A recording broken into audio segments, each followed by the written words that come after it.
우리나라 잠재 성장을 추정해 보니까 현재 2%에서 1% 후반으로 진입하는 과정이고요. 저는 외국인이 뭐 당장 다음 달부터는 다시 살이라고 보고 있습니다. 아, 그래요? 왜냐하면은 미국 연방정부 부채가 120%, 그 다음에 순대부채도 67%, 이 대불균형이 너무 심화됐거든요. 저는 오히려 지금은 뭐 리스크를 조금씩 취하시는 게 좋지 않을까.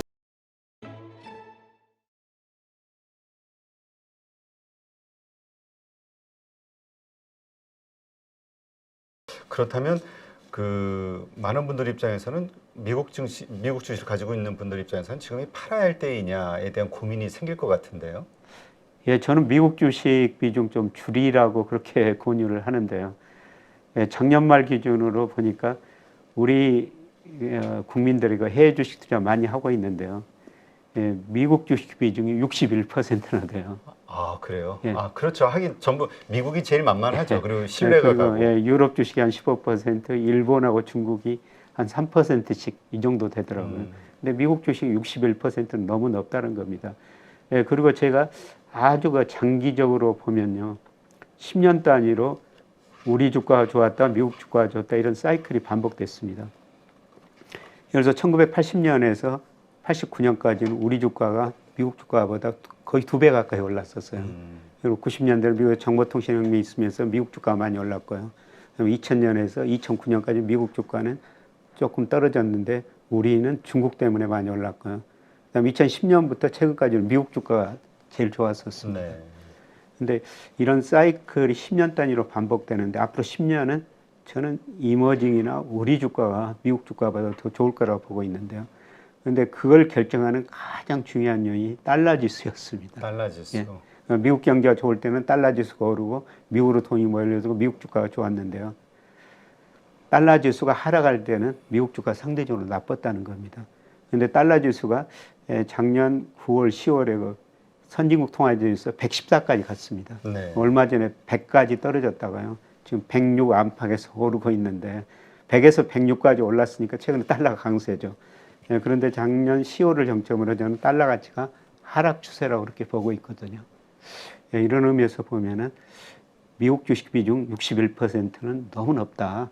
이걸 비중을 좀 낮추고 뭐 일본 비중을 늦추든지 이머징 마켓 비중을 좀 늘리든지 우리 비중을 좀 늘려야 된다는 겁니다. 네. 근데 어떤 분들은 이렇게 생각할 수도 있을 것 예. 같아요. 미국 시장이 떨어지면 우리는 더 떨어지는 현상을 보이는데 미국은 떨어지고 우리는 오를 수 있을까에 대한 고민. 미국이 떨어지면 우리 주가는 같이 떨어질 수밖에 없는데요. 아까 명목 GDP로 미국 주가는 뭐 경제 변수 10 내지 20% 가대평가됐다는데요. 우리 코스피는 지금 저 명목 GDP 올해 2.5%, 실질 GDP 1.2% 가져간대요. 그거로 하면 적정 주가가 3천이 약간 넘습니다. 예, 그리고 M2 유동성에 비해서도 그 다음에 오늘 보니까 그 간세청에서 1일에서 20일까지 수출을 발표했는데요. 일평균 수출이 제가 주가하고 상관계수가 높기 때문에 면밀하게 지켜보는데 10월 1일에서 20일까지 일평균 수출이 작년 동기보다 8.6%나 증가했어요. 작년 9월 이후 처음으로 수출이 증가세로 돌아선 거거든요. 아, 네. 예. 우리 주가는 저평가됐기 때문에 상대적으로 절 떨어지고 올라갈 때 미국 주가가 뭐 계속 떨어지기만 하지 않죠. 떨어졌다가 좀 뭐 조정을 보일 때도 있고 반등할 때도 있거든요. 저는 이때 우리 주가가 더 탄력적으로 오를 수 있다고 보고 있습니다. 근데 요즘 그 세계 그 트렌드라고 해야 될까요? 자국 이기주의가 만연해 있는 세상이 돼버렸잖아요. 그러다 보니까 리쇼어링, 자기 나라에 자꾸 공장을 짓고 기업들도 들여오게 하고 또 외국 기업도 유치하려고 하는 노력들이 막 펼쳐지다 보니까 무역으로 먹고 사는 우리 한국의 경제는 갈수록 더 어려워지지 않겠느냐 이런 걱정하시는 분들도 있던데요. 뭐 중기적으로 우리 경제를 뭐 낙관적으로 볼 수는 없죠. 제가 우리나라 잠재 성장을 추정해 보니까 현재 2%에서 1% 후반으로 진입하는 과정이고요. 2030년 가면 1%, 그 이후로 가면은 0%대 진입을 해요. 예, 그런데 중요한 거는 우리 명목 GDP가 일본식으로 마이너스는 아니라는 거죠. 제가 우리 명목 잠재 성장을 추정해 보니까 한 3.7% 정도 나옵니다. 예, 그런데 장기적으로 보면은 명목 GDP 성장률에 비해서 우리 코스피 상승률, 연평균 상승률이 한 1%포인트 정도는 높거든요. 네. 그러면 명목 GDP가 3.7% 성장 능력이라면 코스피는 5% 안팎 매년 성장할 수 있는 능력이 있다는 겁니다. 그래서 기대 수익률은 낮춰야 되는데요. 코스피가 중기적으로 하락 추세로 접어든 건 아니라는 거죠. 매년 5% 정도는 연평균 성장할 수 있는 능력이 있다. 그런 의미가 되겠습니다. 네. 그러니까 우리가 그 펀더멘털상 좀 저평가돼 있다. 오를 수 있는 룸이 있다. 예, 예. 정상화되는 과정이 필요하다. 예, 이렇게 그렇습니다. 이해를 하면 될까요? 예, 장기적으로는 코스피가 5% 정도 상승한 게 적정 수준인데, 그런데 지금은 그거에 비해서 코스피가 지나치게 밑에 있다는 겁니다. 저평가돼 있으면. 이 제자리에 가는 이 과정에서는 주가 상승률이 높을 수가 있다는 겁니다. 네. 근데 그렇게 주가가 좀 오르려면은 결국 외국인이 좀 사줘야 되는 거 아니야? 예. 이렇게 생각하는데 요즘 돌아가는 분위기를 보면 외국인은 계속 팔고 있거든요. 저는 외국인이 뭐 당장 다음 달부터는 다시 살이라고 보고 있습니다. 아, 그래요?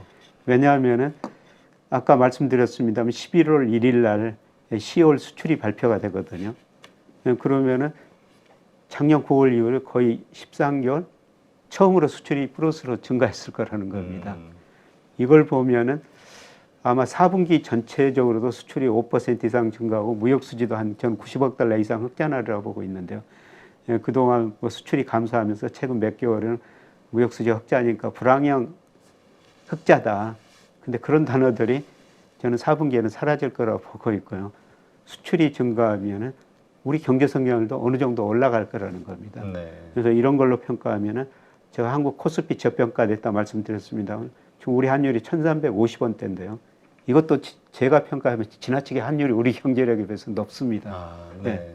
그래서 저같이 생각하는 외국인이 일부는 있을 거라고 보고 있고요. 한국 코스피도 저평가됐다. 한국의 원화 가치도 저평가됐다. 우리 주식 사면은 원화 가치 상승, 우리 코스피 상승 양쪽에서 차익을 누릴 수가 있거든요. 뭐 이렇게 생각하는 외국인들이 아마 저는 11월부터 서서히 좀 살이라고 보고 있습니다. 네.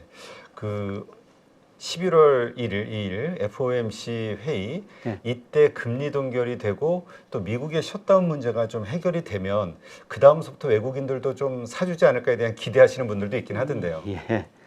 아마 그 가능성이 저는 있어 보입니다. 아마 금리 동결은 앞서 말씀드렸습니다만 뭐 아주 높다 이렇게 좀 보고 있고요. 그다음에 미국 정부 부채 뭐 높은 거는 사실이지만은 뭐 셧다운까지는 가지 않으리라고 좀 보고 있습니다. 예, 그래서 그런 문제들이 좀 해결되면은 뭐 불확실성이 조금 더 해소되면서 최근에 보니까 세계 주식형 펀드로 돈이 다 많이 빠져나가고 있거든요. 아, 그래요? 예, 그런데 그런 자금 이미 많이 빠져나간 상태니까 조금씩은 들어오면서 우리 주식도 살 수 있다고 보고 있습니다.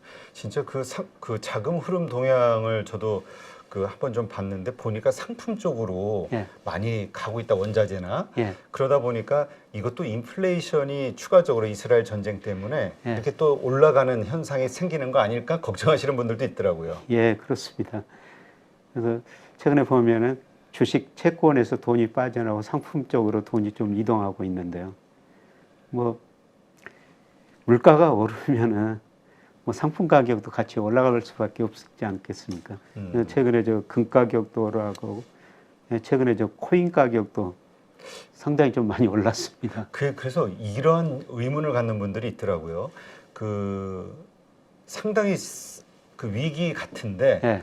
그래서 그 안전자산인 달러 국채 여기에 대한 수요가 늘 것 같은데 수요도 그렇게 크지가 않고 달러도 생각보다 105, 6에서 이렇게 왔다 갔다 하지 지난번처럼 115만 이렇게 못 치고 올라가는 걸 보고 달러가 왜 이러지? 이 현상을 이해 못하는 분들이 있더라고요.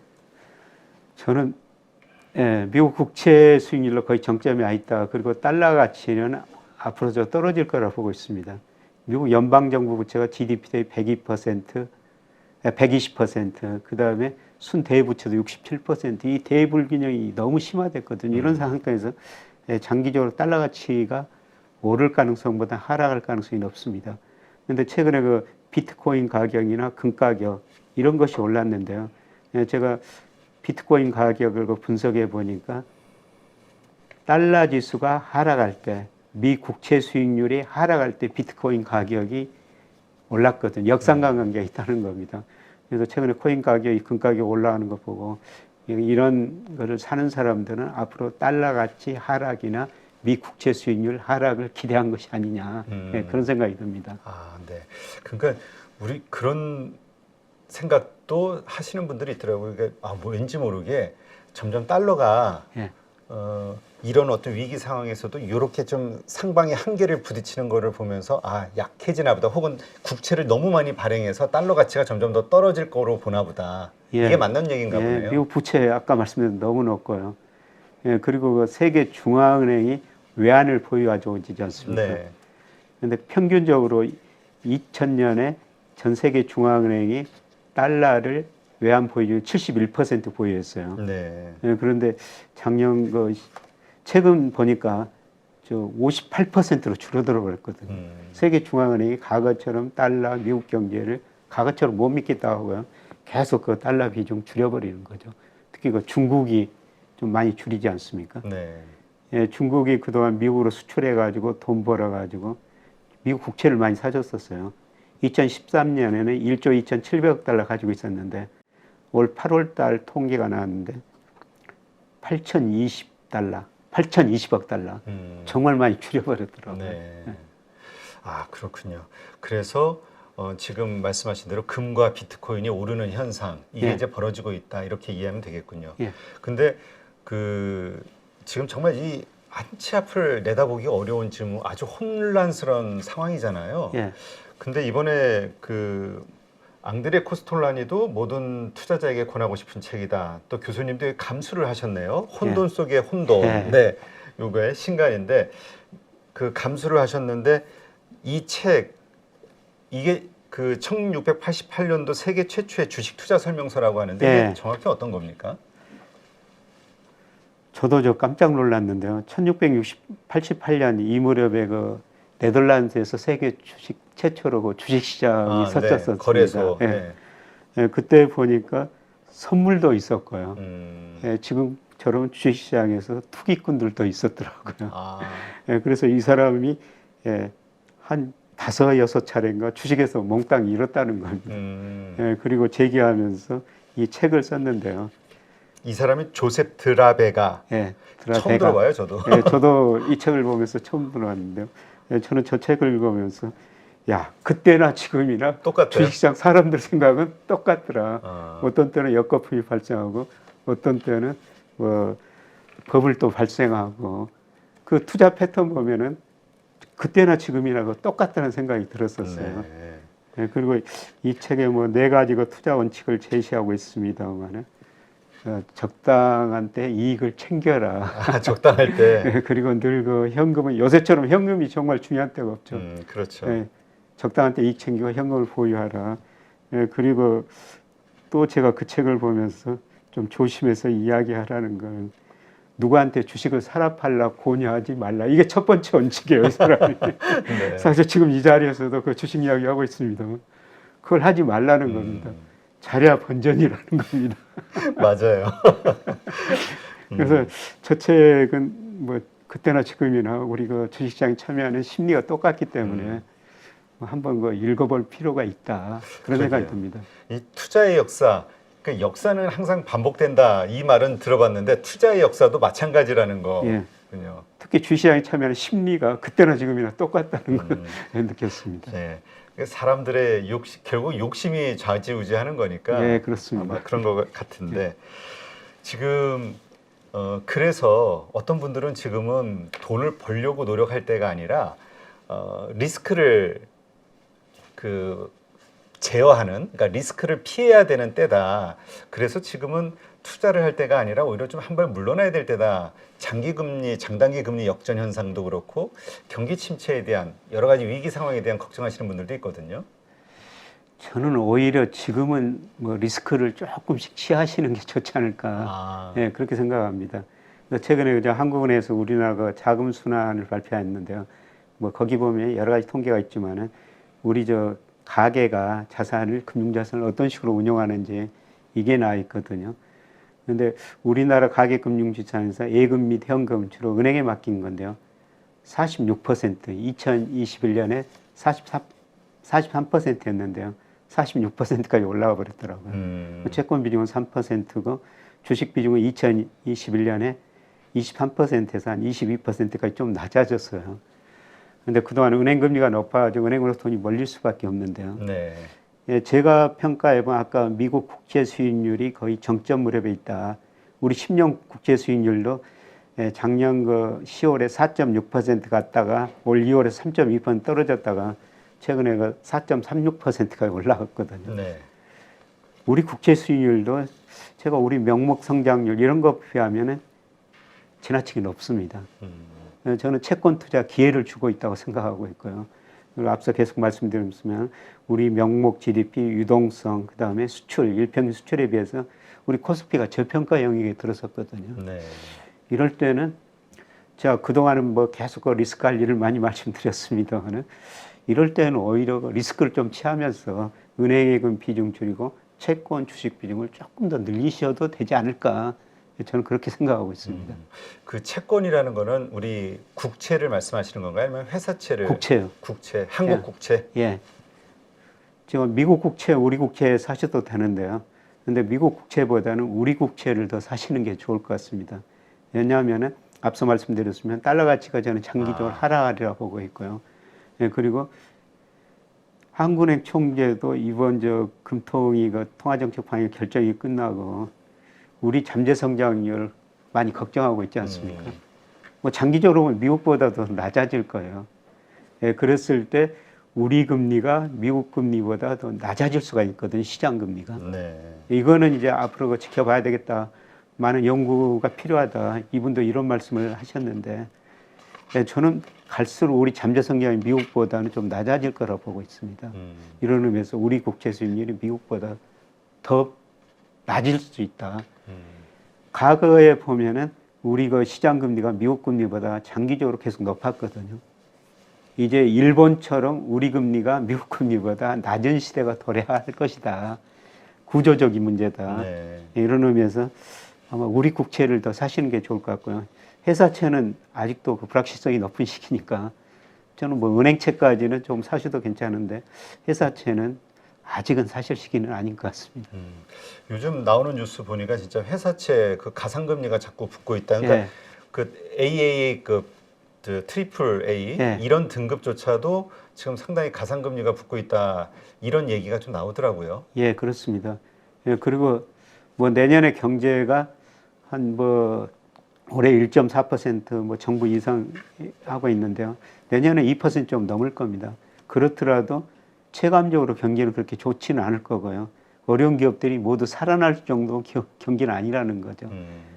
예, 그리고 그 신용평가회사들이 회사채는 뭐 신용등급 낮출 수도 있거든요. 네. 예, 그러면 트리플 A 마이너스가 AA로도 변할 수 있고 뭐 BBB 플러스로 변할 수도 있습니다. 그렇게 되면 채권 가격이 급격하게 회사채 가격이 떨어지니까 회사채는 뭐 조심스럽게 접근하는 게 좋을 것 같습니다. 네, 그렇군요.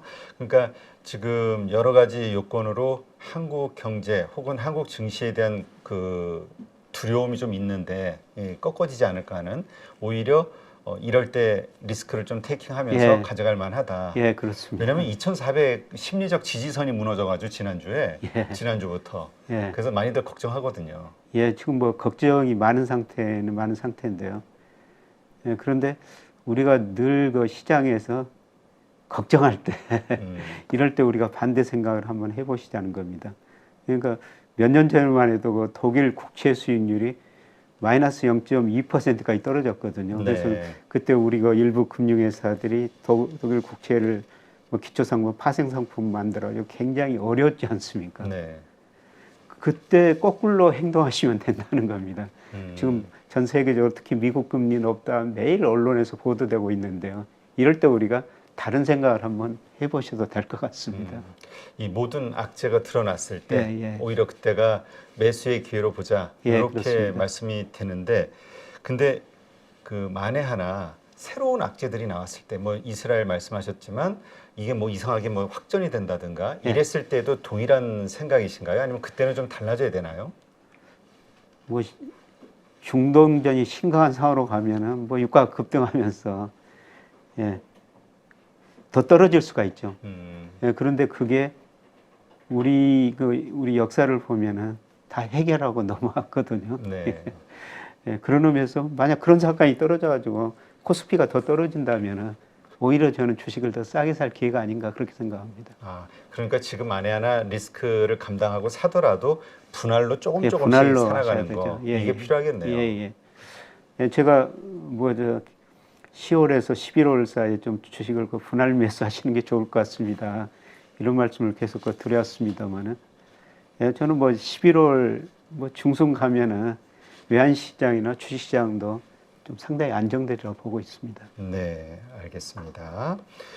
안녕하세요. 8.15 모니터 가족 여러분, 임수열입니다. 이번에 하나증권과 8.15 모니터기 함께 특별한 이벤트를 진행하는데요. 8.15 모니터 가족분들이 하나증권 신규 계좌를 개설하시면 특별한 혜택을 받으실 수 있습니다. 첫 번째 혜택은요, 국내 주식을 살 수 있는 3만 원을 드립니다. 두 번째 혜택은 하나증권과 함께하는 8.15 머니쇼 초청 받으실 수 있는 초청권입니다. 8.15 머니쇼는 특별한 강사진들에 의해 진행되는 프리미엄 세미나로 매회 500분을 초대해서 진행할 예정입니다. 그 외에도 소수점 주식 혜택을 드릴 거고요. 하나증권 계좌를 처음 만드는 분이라면 누구나 신청 가능하십니다. 이제 혜택 받는 방법 알려드리죠. 영상 하단부 더보기란에 기재된 링크를 통해 신청하시면 됩니다. 반드시 더보기란 링크를 통해서 계좌를 개설해야 이 혜택을 받을 수 있으니 유의해 주시기 바랍니다. 하나증권과 8.15 모니터기 함께 주식으로 하나 되다. 8.15 모니터 가족 여러분의 많은 참여 부탁드립니다.